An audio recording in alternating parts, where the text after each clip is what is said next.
अन्य समाचार पर नजर करिए तो पंचमहालમાં સામાન્ય બાબતમાં જીવલેણ હુમલો કરવામાં આવ્યો અને હોટલના ધુમાડા અંગે ટકોર કરતા તલવાર લઈ તૂટી પડ્યા લોકો। તો ગોધરાના ગોંદરા વિસ્તારની આ ઘટના સામે આવી છે। ટકોર કરવા ગયેલા વ્યક્તિ પર તલવારથી હુમલો કરવામાં આવ્યો છે। તલવારથી હુમલો કરતા એક વ્યક્તિ ઇજાગ્રસ્ત થયો છે તો મારામારી કરનાર 4 શખ્સો સામે ફરિયાદ નોંધવામાં આવી છે। ત્યારે હાલ તો પોલીસે આરોપીને પકડવા માટે ચક્રો ગતિમાન કર્યા છે। પંચમહાલના ગોધરાની આ સમગ્ર ઘટના સામે આવી છે જ્યાં તલવાર વડે હુમલો કરવામાં આવ્યો છે। અમારી સાથે હાલ સંવાદદાતા રાજેશ જોડાઈ ગયા છે। રાજેશ, આ હુમલો કરવામાં આવ્યો તલવાર વડે, આખરે કયા પ્રકારની માથાકૂટ સર્જાઈ હતી, શું વિગતો? ચોક્કસ ગોધરા શહેરના ગોંદરા વિસ્તારમાં સફારી હોટલ આવેલી છે અને હોટલમાંથી જે પ્રદૂષણ ફેલાવતો એ પ્રકારનો ધુમાડો નીકળતો હતો, જેથી નજીકમાં રહેતા પાડોશી દ્વારા તેઓને ભત્રીજીને સાથે લઈ અને ટકોર કરવા માટે ગયા હતા। દરમિયાન હોટલના જે સંચાલકો છે, 4 જેટલા સંચાલકો હતા, તેઓએ શાબ્દિક ઘર્ષણ બાદ હુમલો કર્યો હતો। સાથે સાથે તલવાર વડે હુમલો કરતા એક વ્યક્તિને સામાન્ય ઇજાઓ પહોંચી હતી। આ સમગ્ર મુદ્દાનો જે ઘટનાક્રમ છે તેનો વિડીયો વાયરલ થયો છે। સાથે સાથે સીસીટીવી કેમેરામાં પણ આ સમગ્ર ઘટના કેદ થઈ હતી। જે અત્યારે ગોધરા શહેર B ડિવિઝન પોલીસ મથકે 4 વ્યક્તિઓ સામે ગુનો નોંધવામાં આવ્યો છે અને પોલીસ દ્વારા હાલ જે આરોપીઓ છે તેઓને પકડવાની ગતિવિધિઓ તેજ કરવામાં આવી છે। જી કુમાર। જી રાજેશ, સમગ્ર માહિતી બદલ આપનો આભાર। આ તરફ અંબાજી નજીક પથ્થરમારાની ઘટના બની છે। કોટેશ્વર રોડ ઉપર રાત્રિના સમયે અજાણ્યા શખ્સોએ વાહન ચાલકો ઉપર પથ્થરમારો કર્યો, ગાડીઓના કાચ પણ તોડ્યા અને 3 થી 4 બાઇક ચાલકો ઇજાગ્રસ્ત થયા છે। અંબાજીની 108 એમ્બ્યુલન્સ પર પથ્થરમારો કરવામાં આવ્યો હતો તો અંબાજી પોલીસ પહોંચી કોટેશ્વર રોડ પર અજાણ્યા શખ્સો ફરાર થઈ ગયા અને વાહન ચાલકોના ભયનો माहौल फैलाया હતો। तो हम रेलवे में गाड़ी चलाते हैं, एबीआईसी कंपनी है हमारी। तो हम साइड से दूसरी साइड से जा रहे थे लेबर छोड़ने के लिए, तो वहाँ पे रोड में पत्थर पड़े थे। तो मैंने जाकर देखा था पत्थर पड़े थे बहुत। तो फिर मैंने गाड़ी रोकी थी, दोनों साइड पत्थर आने लग गए थे, दोनों साइड कांच फूट गए थे। સુરતના વેસુ વિસ્તારમાં અકસ્માતની ઘટના બની છે। વેસુ શ્યામ મંદિર પાસે આવેલ કેવલનગરમાં અકસ્માતનો બનાવ સામે આવ્યો છે। બાળકોને મૂકવા આવેલી રિક્ષા ચાલક દ્વારા રિવર્સ લેતા બાળકોને અડફેટે લીધા હતા। 9 વર્ષનું બાળક રિક્ષા નીચે આવ્યું અને બાળકને કોઈ ઈજા પહોંચી નથી। સમગ્ર ઘટનાના સીસીટીવી ફૂટેજ સામે આવ્યા છે। તો રિક્ષા ચાલક દ્વારા રિક્ષા રિવર્સ લેવામાં આવી રહી હતી અને તે દરમિયાન બાળકો પાછળ ઊભા રહ્યા હતા। તે દરમિયાન 9 વર્ષનું જે બાળક હતું તે રિક્ષામાં આવી ગયું હતું, પરંતુ આ બાળકને કોઈપણ પ્રકારની ઈજા પહોંચી નથી અને તે અંગેના સીસીટીવી ફૂટેજ સામે આવ્યા છે। આ તરફ વડોદરામાં હિટ એન્ડ રનની ઘટનામાં એક વ્યક્તિનું મોત નીપજ્યા હોવાનો મામલો સામે આવ્યો છે। સાવલી હાલોલ રોડ પર અકસ્માત સર્જાયો અને અજાણ્યા વાહનની અડફેટે બાઇક ચાલકનું મોત નીપજ્યું છે। અકસ્માતમાં એક યુવક ગંભીર રીતે ઇજાગ્રસ્ત થયો છે। સાવલી પોલીસે અજાણ્યા વાહન ચાલક વિરુદ્ધ ગુનો નોંધી વધુ તપાસ હાથ ધરી છે। વડોદરાના ચોંકાવનારા સીસીટીવી ફૂટેજ સામે આવ્યા છે। શ્વાનને પટ્ટાથી બાંધી ક્રૂરતાપૂર્વક ઢસડતા યુવકનો વીડિયો કેમેરામાં કેદ થયો છે। યુવકે શ્વાનને અત્યંત પીડા આપી છતાં કોઈ મદદે ન આવ્યું। વાયરલ વીડિયો કિશનવાડી વિસ્તારનો હોવાની ચર્ચા સામે આવી છે। યુવકની ઓળખ થયા બાદ પ્રાણી પ્રેમીઓ દ્વારા પોલીસ ફરિયાદ કરવામાં આવશે તેવું પણ હાલ માહિતી પ્રાપ્ત થઈ રહી છે। આ વીડિયોમાં સ્પષ્ટપણે જોઈ શકાય છે કે એક યુવક દ્વારા શ્વાનને પીડા આપવામાં આવી રહી છે, પટ્ટાથી બાંધવામાં આવ્યો છે અને તે અંગેનો આ વીડિયો વાયરલ થયો છે। યાત્રાધામ દ્વારકામાં ફરી આંખલાનો આતંક જોવા મળ્યો છે। શાક માર્કેટ ચોક પાસે 2 આંખલા બાખડતા એક બાઇક અને લારીને નુકસાન થયું છે। 2 આંખલાઓ બાખડતા સ્થાનિક લોકોએ ભગાડવાનો પ્રયત્ન પણ કર્યો હતો અને દ્વારકામાં વારંવાર આંખલાઓના આતંકથી યાત્રિકો સહિત સ્થાનિકોના શ્વાસ અદ્ધર થઈ જતા હોય છે।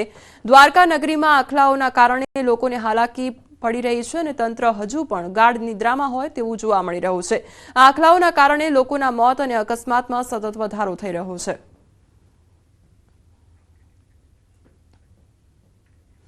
બનાસકાંઠાના પાલનપુરના ઘેમરપુરા વિસ્તારમાં 2 આંખલા જાહેરમાં માર્ગ પર બાખડ્યા હતા અને 2 આંખલાઓની જાહેરમાં લડાઈ થતા અફરાતફરી મચી ગઈ હતી। સ્થાનિકોએ મહામુસીબતે આંખલાઓને અલગ કર્યા હતા તો રખડતા ઢોરોના ત્રાસને લઈ સ્થાનિકોમાં રોષ વ્યાપ્યો છે અને લોકોમાં ભયનો માહોલ પણ જોવા મળી રહ્યો છે।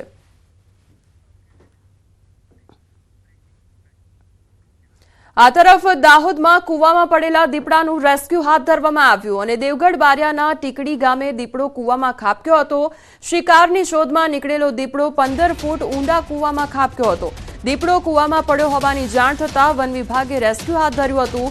રાત્રિ દરમિયાન કૂવામાં નિસરણી મૂકી દીપડાનું રેસ્ક્યુ કરી બહાર કાઢવામાં આવ્યો હતો. તો દાહોદનો આ સમગ્ર મામલો સામે આવ્યો છે, જ્યાં રાત્રિના સમયગાળા દરમિયાન દીપડો કૂવામાં ખાબક્યો હોવાની ઘટના બની હતી. ત્યારબાદ આ દીપડાનું રેસ્ક્યુ કરવામાં આવ્યું હતું. તો ટીકડી ગામની આ ઘટના કે જ્યાં દીપડો કૂવામાં ખાબક્યો હતો અને ત્યારબાદ ગામના લોકો એકઠા થયા હતા અને દીપડાનું રેસ્ક્યુ કરવામાં આવ્યું હતું. તો કૂવામાં નિસરણી મૂકવામાં આવી અને ત્યારબાદ દીપડાનું રેસ્ક્યુ કરવામાં આવ્યું હતું.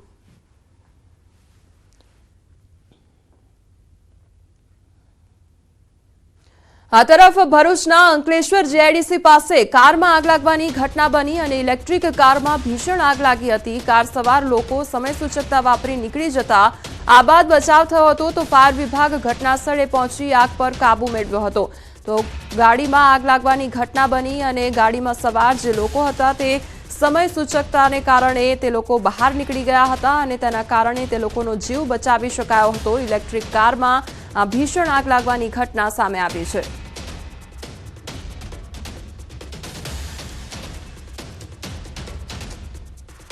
તો ભરૂચનો આ સમગ્ર મામલો કે જ્યાં અંકલેશ્વરમાં જે ઇલેક્ટ્રિક કાર હતી તે ઇલેક્ટ્રિક કારમાં એકાએક આગ લાગવાની ઘટના બની હતી. ત્યારબાદ આગ પર કાબુ મેળવાયો હતો.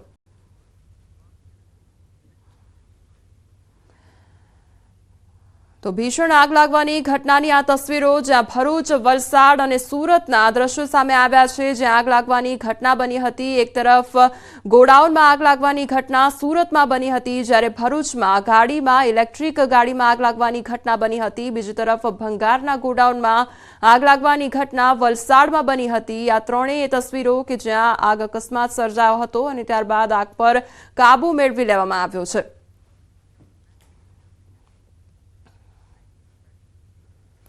સાબરકાંઠા જિલ્લામાં એચએમપીનો વાયરસનો શંકાસ્પદ કેસ મળી આવ્યો છે. હિંમતનગરમાં એચએમપીનો વાયરસનો શંકાસ્પદ કેસ અને 8 વર્ષનું બાળક હોસ્પિટલમાં સારવાર હેઠળ છે. તો હિંમતનગરની ખાનગી હોસ્પિટલનો દાવો કરવામાં આવી રહ્યો છે. પ્રાંતિજ તાલુકાના ગામનું બાળક સારવાર હેઠળ છે. બાળકને આઈસીયુમાં રાખવામાં આવ્યું છે. તો જિલ્લાનું આરોગ્ય વિભાગ હરકતમાં આવ્યું છે અને પ્રાઇવેટ હોસ્પિટલનું સેમ્પલ સામે આવ્યું છે. બીજે મેડિકલ અને ગાંધીનગરની સરકારી લેબોરેટરીમાં કન્ફર્મ કરવા માટે મોકલી રહ્યા છે. હિંમતનગરની બેબી કેર હોસ્પિટલ દ્વારા સીડીએચઓને જાણ કરવામાં આવી છે. હાલ તંત્ર દ્વારા કામગીરી શરૂ કરવામાં આવી છે.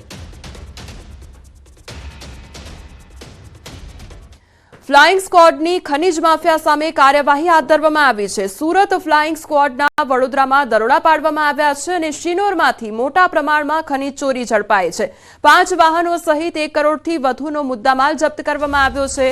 તો વડોદરા ભરૂચ જિલ્લામાંથી પસાર થતી નર્મદા નદીની આસપાસના મોલેથા અને નરખડી વિસ્તારમાં કાર્યવાહી કરવામાં આવી છે. હવે સવાલ એ થાય છે કે ગેરકાયદેસર પ્રવૃત્તિ સ્થાનિક તંત્રને કેમ દેખાતી નથી, સ્થાનિક તંત્ર કેમ કાર્યવાહી નથી કરતું. ત્યારે હાલ તો સુરત ફ્લાઇંગ સ્ક્વોડની કડક કાર્યવાહીથી ખનીજ માફિયાઓમાં ફફડાટ જોવા મળી રહ્યો છે.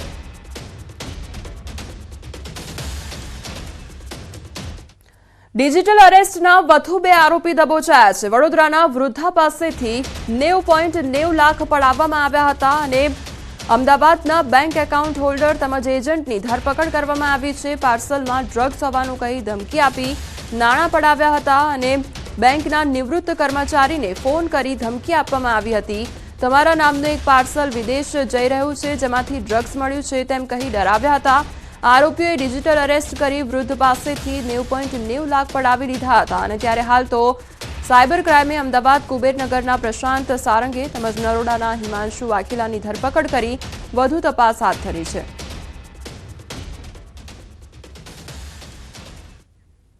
બીઝેડ પોન્ઝી સ્કીમ કૌભાંડના આરોપી નરેન્દ્ર પ્રજાપતિને 11 જાન્યુઆરી સુધી રિમાન્ડ પર મોકલવામાં આવ્યો છે. સીઆઈડી ક્રાઇમે 9 મુદ્દાઓના આધારે આરોપીના 8 દિવસની માંગ કરી હતી. જો કે કોર્ટે 3 દિવસના રિમાન્ડ મંજૂર કર્યા છે. આરોપી નરેન્દ્ર પ્રજાપતિ બીઝેડ ગ્રુપમાં એકાઉન્ટન્ટ હતો, જેથી હિસાબી ચોપડા કબજે કરવા આરોપીની હાજરીની જરૂરિયાત હોવાની સીઆઈડી ક્રાઇમે રજૂઆત કરી હતી. સાથે જ આરોપી અલગ અલગ 16 શાખાઓમાં રોકાણનો હિસાબ ભૂપેન્દ્ર ઝાલાને આપતો હતો, જેથી તેનું લેપટોપ કબજે કરવાનું હોવાની પણ રજૂઆત કરાઈ હતી. આરોપીએ મોબાઈલમાંથી ડેટા ફોર્મેટ કર્યા હોવાનું પણ સામે આવ્યું છે. તો રિમાન્ડ દરમિયાન બીઝેડ કૌભાંડમાં અનેક નવા ખુલાસાઓ થઈ શકે છે.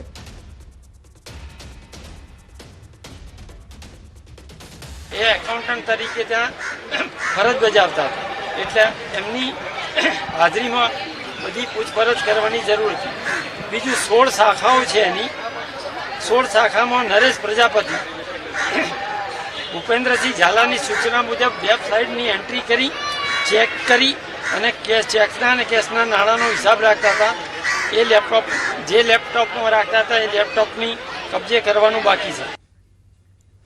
સુરતની ગોડાદરા પોલીસનો સપાટો બોલાવવામાં આવ્યો છે. ડિગ્રી વગર ડોક્ટર બનીને લોકોની જિંદગી સાથે ચેડા કરતા 7 બોગસ તબીબોને ઝડપી દેવામાં આવ્યા છે. તેમજ ગોડાદરા વિસ્તારમાં પોલીસ દ્વારા ચેકિંગ દરમિયાન 34 તબીબોને તપાસવામાં આવ્યા હતા, જેમાંથી 7 બોગસ તબીબો મળી આવ્યા છે. તો ઊંટ વૈદ પાસેથી દવા અને ઇન્જેક્શન મળી 1 લાખ રૂપિયાનો મુદ્દામાલ પોલીસે જપ્ત કર્યો છે. સુરતના અલગ અલગ 2 પોલીસ સ્ટેશન મળી પોલીસે 11 જેટલા બોગસ તબીબોને ઝડપી પાડ્યા છે.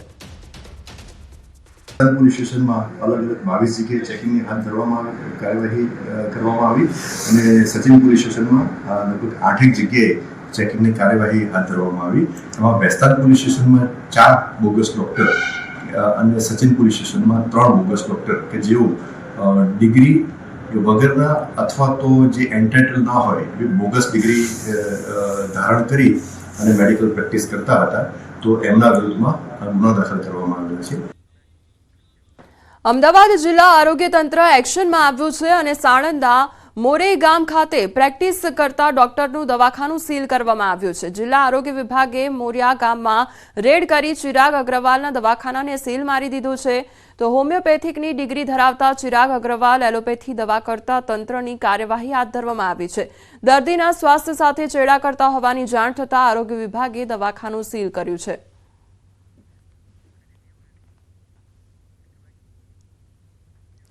અમરેલી લેટરકાંડનો મામલો હાઈકોર્ટમાં પહોંચશે. હાઈકોર્ટના સિનિયર એડવોકેટ અને પાયલ ગોટીના વકીલ આનંદ યાજ્ઞિકે પોલીસ અધિક્ષક સંજય ખરાટ સામે ગંભીર આરોપો મૂક્યા છે. સાથે જ એસઆઈટી તપાસનો અસ્વીકાર કર્યો છે. વકીલે એસઆઈટી ટીમના અધિકારીઓ જ સંડોવાયેલા હોવાનો આરોપ લગાવ્યો છે.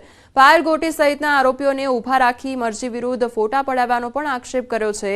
સાથે જ પાયલ ગોટીના ઘરની બહાર ગોઠવવામાં આવેલા પોલીસ બંદોબસ્તને લઈ પણ સવાલ ઉઠાવવામાં આવ્યા છે. દીકરીને મારનાર લોકોને જ રક્ષણ માટે મૂક્યા હોવાનો એડવોકેટ આનંદ યાજ્ઞિકે આરોપ લગાવ્યો છે. આ મામલે આઈજી કક્ષાના અધિકારીને તપાસ સોંપવા માંગ કરવામાં આવી છે. આ દીકરીને તમે નિર્દોષ જાહેર કરી એના પછી તેના ઘરની આસપાસ આટલી બધી પોલીસ મૂકવાની તમારે જરૂરત છે? તમે આ પોલીસ મૂકીને તેનું રક્ષણ કરો છો?